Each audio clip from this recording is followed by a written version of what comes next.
Hai, Assalamualaikum warahmatullahi wabarakatuh. Bising tak? Bising tak? Tak bising mana kan? Masih dapat dengar saya kan? Waalaikumsalam, Adin. Dapat? Okey. Kalau bising, saya tak live lah. Mesti nanti Walaun cakap bising. Panggil Ustaz Senyum. Nanti kalau dia free, dia masuk. InsyaAllah. Okey. Sebelum tu korang tap-tap skrin dan share-share dulu like kita macam biasa. Kalau yang bising rasa tak mau dengar, silakan tak payah dengar.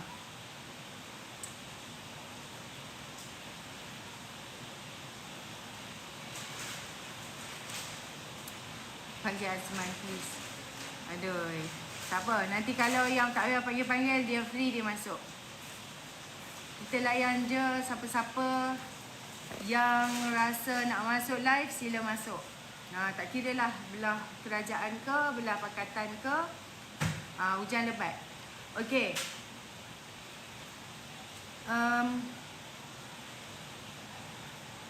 Apa nak cakap tadi, lupa dah. Kepada yang telah pun mengugut saya dekat DM, awak ingat saya heran ke? Sengaja korang ni dah koyak, dah tak mampu naik berujar, dah tercedok, lepas tu sakit hati dengan fatwa orang, fatwa pula, dengan fakta orang kan. Lepas tu main ugut-ugut, tak pakai akaun sebenar. Bacul nama dia. Ni ugut orang kan. Lepas tu buat akaun fake, kosong follower, kosong following.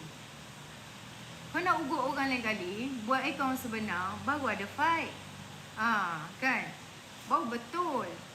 Ini bacul nama dia. Kalau ugut-ugut orang, alah heran sangat lah ugutan kau tu. Hari ni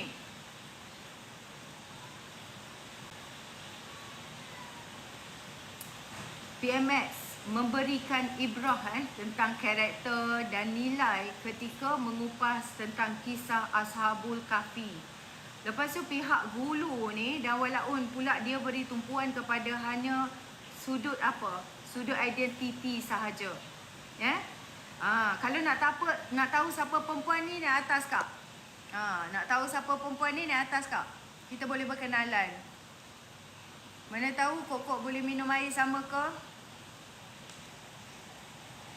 Silakan, kalau nak naik atas, silakan naik. Saya open je. Thank you Norazina. Jadi Puak Gulu dan Walaun ni dia memberi tumpuan hanya daripada sudut identiti saja. Jadi kalau kita dapat lihat sikap dan pemikiran golongan yang memperjuangkan nilai dan golongan yang memperjuangkan identiti memang jauh beza lah. Dan hari ni kita dapat lihat apa yang terjadi adalah evolusi amalan takfiri telah berlaku lama dah sebenarnya dalam sejarah. Malah Eropah pernah bermandi darah dah. Dan lama sebelum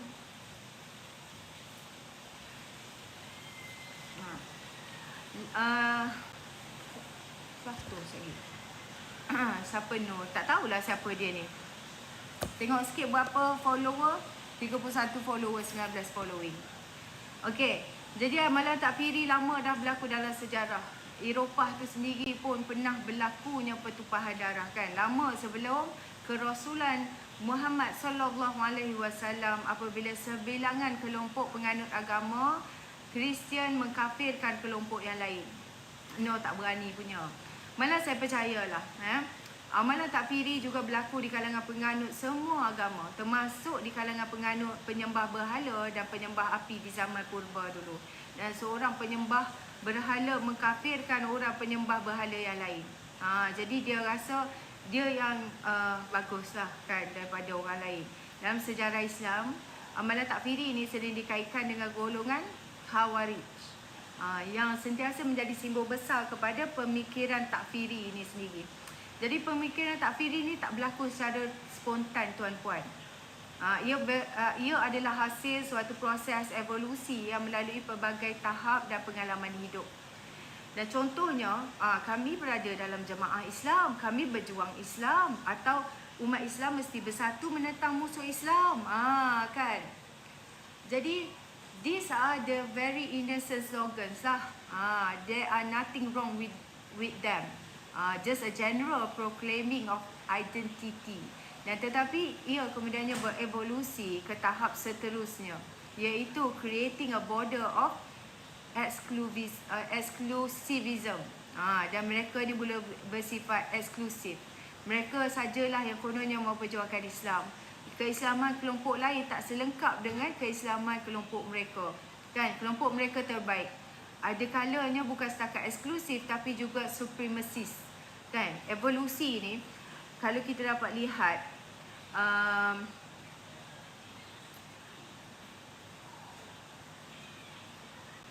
evolusi ni mereka menafikan keislaman ataupun keimanan kelompok yang tidak bersama dengan mereka. Ini munafik, itu kafir, di sana batal akidah, puak itu sekular musuh Islam, sokong puak itu masuk neraka, kan? Sokong puak kami masuk syurga kononnya, dan pelbagai lagi dakwaan terpaling suci. Inilah tahap takfirinya. Tahap inilah menjadikan di kalangan masyarakat kita keadaannya sangat parah. Lebih teruk, ianya dijadikan komoditi politik bagi mendapatkan sokongan undi dan kuasa. Kan? Kalau bercakap macam ni boleh dianggap mufti, kita ni tak boleh bercakap apalah. Kita tak boleh nak komen apalah. Kita nak cerita berkenaan dengan ilmu, tak boleh lah. Kalau nak dianggap, mufti je yang boleh bercakap, kita bukan buat hukum. Hukum hakam barulah kita ni rujuk kepada mufti. Kan? Jadi kalau kita ni bimbang, kalau tak dibendung, kita melihat perkara ini berlaku secara sangat meluas. Dan ia akan tuju ke tahap seterusnya, iaitu keganasan atas nama agama. Orang yang cerdik, orang yang menilai, orang yang membaca, orang yang mengkaji, dia tak perlu pun kita ni nak kena ada title, setengah title. Even ada yang ada PhD, bodoh juga. Macam Basura tu, bagi tahu dekat dia, orang tak akan ceramah berkenaan dengan benda bodoh yang dia buat tu. Lepas tu minta apa? Minta derma. Nak bayar proses peguam. Peguam pro bono tak ada ke dalam PAS ni? Dan ia ibarat api yang membakar hari ni. Kalau berani meh naik. Tapi tak berani. Kalau saya tak betul, silakan naik. Dan kita cerita. Saya tunggu hamba Allah ni naik.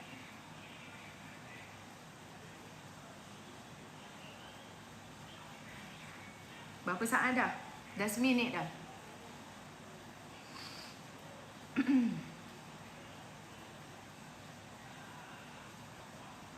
Silakan. Yang menjerit, yang memekik, yang melalak kat bawah ni, melalak kat bawah ni, seorang pun tak berani nak naik. Seorang pun tak berani. Siapa yang berani, saya nak tanya? Di kalangan orang PN ni siapa yang berani? Saya nak tanya. Silakan. Takkan dengan perempuan pun takut kot.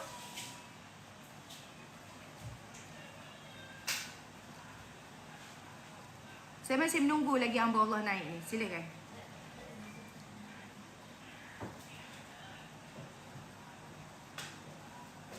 So, dan mereka ni mula-mula kita lihat ibarat ianya api yang kecil. Kemudian ia semakin maraklah. Jadi siapa yang mampu memadamnya sehinggalah menyebabkan tragedi dan kerosakan besar satu hari nanti. Dan bahan apinya ialah apa? Politik identiti. Dan bahan apinya pemikiran eksklusif dalam beragama. Dan bahan apinya ialah pemikiran supremasis. Dan bahan api utamanya budaya takfiri. Jadi kita kena lawan budaya ini. Saya berada di sini kan, tak kira lah orang nak cakap apa pun, kita kena hadap lah. Sebab kita tengok yang menyampaikan ilmu agama hari ni, dan kita juga kena memilih guru yang berakhlak, bukan menghina. Tunggu YDPA baru bedal penunggang agama lepas ni. Betul lah tu.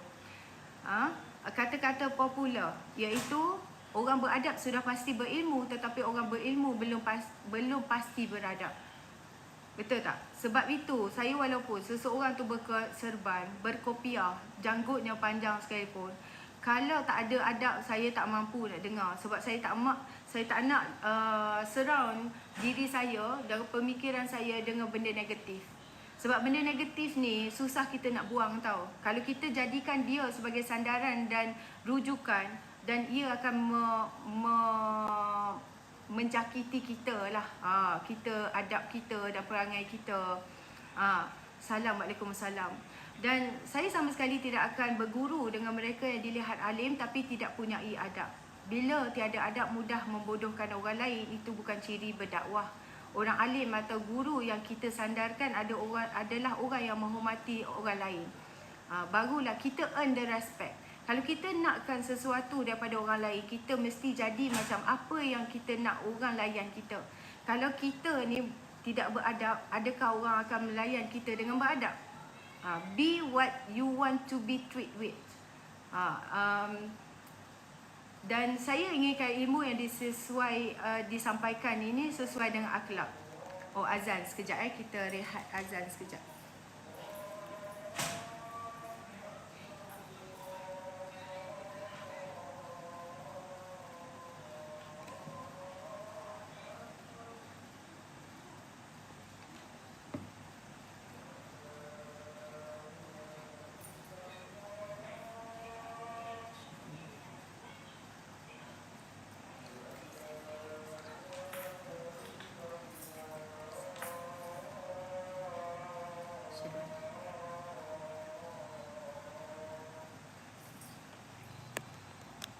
Alah, tak sempat nak Facebook.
Zaidah Matita Mawassalatu Qa'imah Abi Muhammad dan Wasilata wal Fadilah wa Abaku Maqam Mahmud dan Laziwat. Okey, kita sambung. Okey, kat mana tadi? Berkenaan dengan adab kan? Maka orang berilmu ni, kalau dia tak ada adab, maka mudahlah dia mengikut emosi tau. Semasa dia menyampaikan sesuatu ilmu itu, mudah untuk mengaibkan orang lain, mudah untuk dia jatuh hukum, mudah untuk dia ni mengatakan sesuatu yang perkataan yang tidak enak untuk kita ni dengar kan. Seorang ulama yang terkenal, Abdullah Al-Mubarak rahimullah, mengatakan kita dengan mempelajari sedikit ilmu adab itu lebih diperlukan dan diutamakan daripada hanya memperbanyakkan ilmu agama. Sebab selalunya orang alim berkata orang bukan Islam melihat agama kita dengan membaca Al-Quran atau hadis, tetapi orang melihat akhlak orang dahulu. Kan? Orang bukan Islam ni dia akan lihat akhlak kita dahulu sebelum dia menilai Islam itu sendiri. Kalau akhlak orang Islam ni tak baik, bagaimana dia nak mendekati Islam? Jadi kita ni satu role model kepada agama kita sendiri yang kita ni bawa. Kita bercakap soal Islam, bagaimana dengan adab kita, bagaimana dengan akhlak kita, betul tak?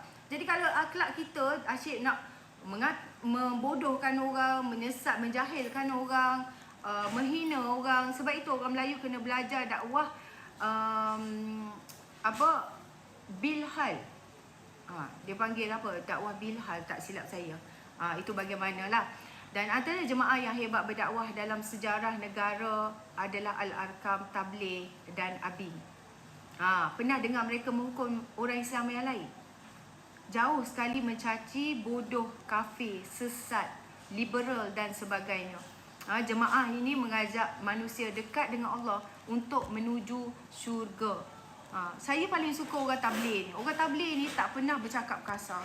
Orang tabligh ni dia tak pernah masa muka, dia sentiasa senyum. Tawaduk, kan? Dan bukan menghukum orang lain ke neraka.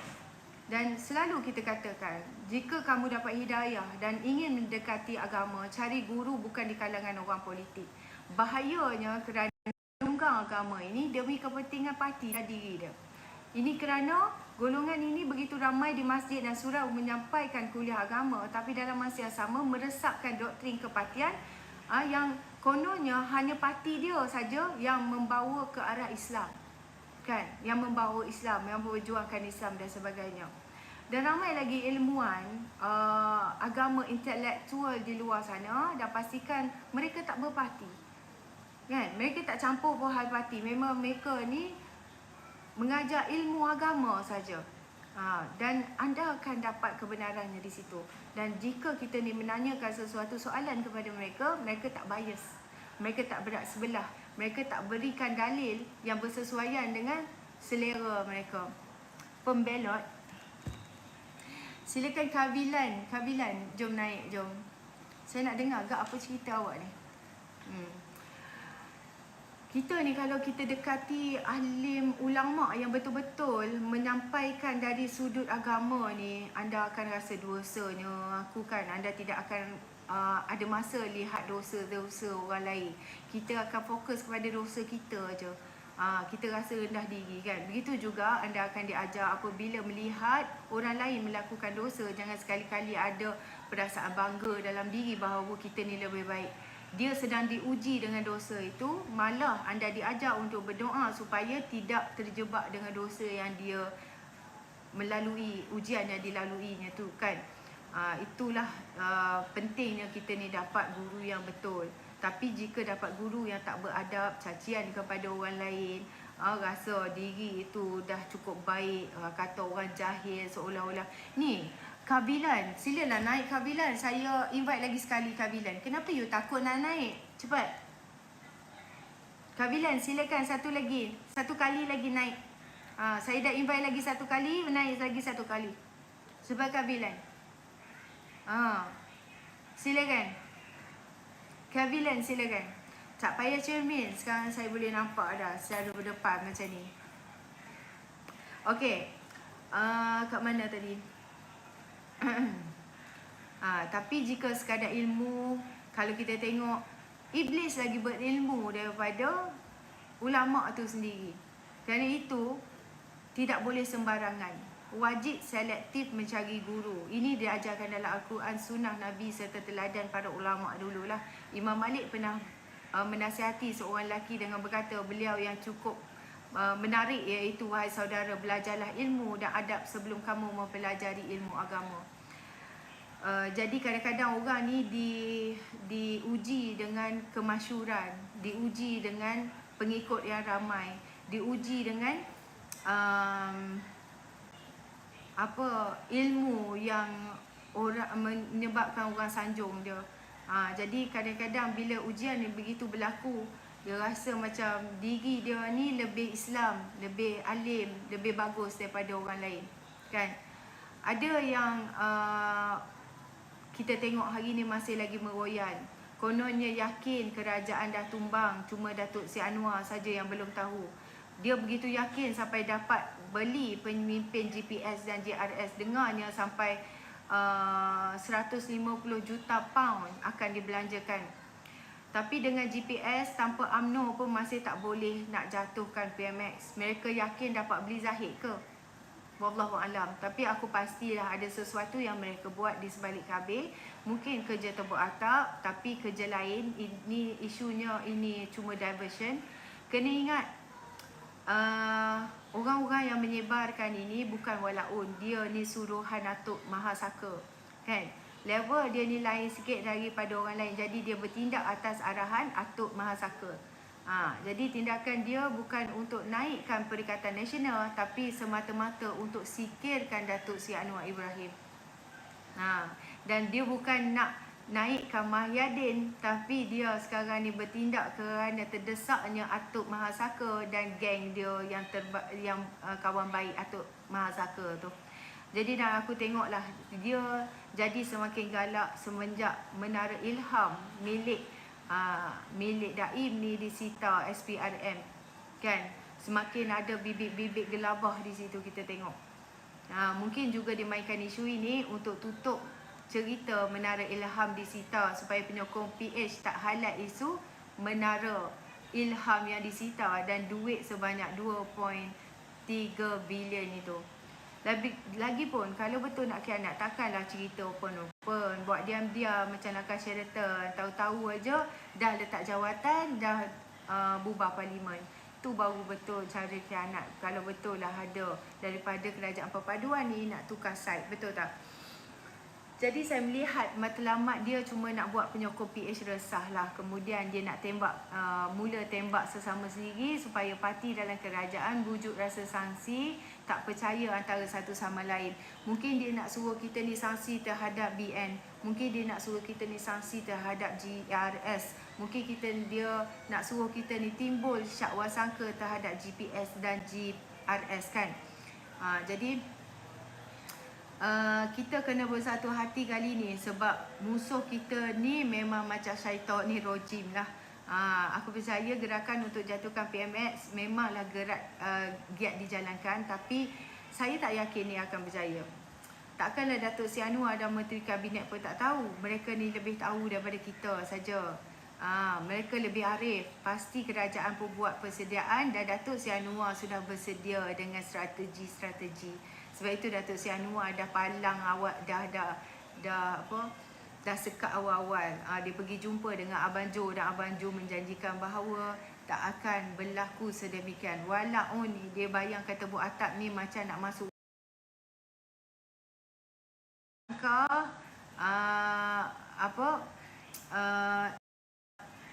hari tu sebenarnya terjadinya langkah syaitan tu sebab Atuk aja.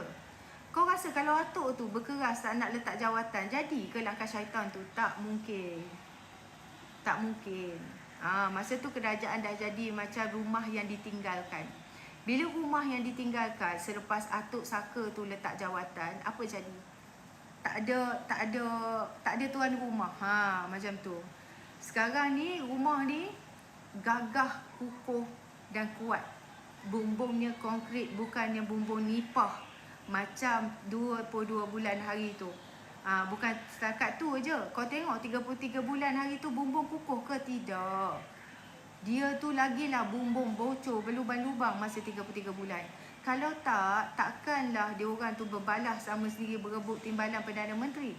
Takkanlah dia orang ni berbalas sesama sendiri berebut jawatan Menteri Kanan. Lepas tu jatuhnya Midin tu kerana dia orang ni memang jenis yang tamakkan kuasa. Okey. Jadi kita ni dah siap pakai bumbung konkrit, pagar elektrik, guard pun ramai, siap dengan ada watchdog lagi, kan. Selamat mencubalah. Saya rasa ini akan gagal. Okey, silakanlah nak naik. Sila.